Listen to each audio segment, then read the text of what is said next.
Welcome to another episode of What Life Lessons My Minivan Taught Me. Isa sa mga naging realizations ko ngayon is nung maalala ko yung sinabi ng mother ko before. So, one time, sinama ko yung parents ko sa isa sa mga naging minivan meetup event. Nung pagdating namin sa meetup place, nagsabi yung mother ko sa akin, sabi niya, yung minivan ko daw ang pinakamaganda. At first, nagtataka ako bakit niya yun sinabi.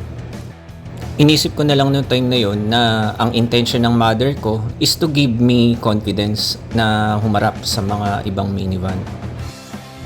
Pero ano nga ba yung mensahe na gustong iparating ng mother ko? Totoo nga na yung mga magulang natin, papunta pa lang tayo pero sila pabalik na. Ngayon ko lang na-realize na kaya sinabi ng mother ko na pinakamaganda yung minivan ko is to give me awareness. Dahil ika nga ang puno ng bunga ay pilit na binabato. I don't have the intent na magyabang. Ito ay isang realidad na nag-e-exist ang crab mentality.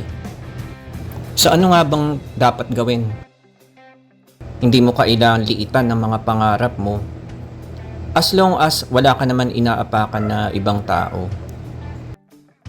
Ang kailangan mo lang gawin lumayo or umiwas sa mga taong toxic. That ends for now. Please watch out for more life lessons vlog to come and see you on the next one.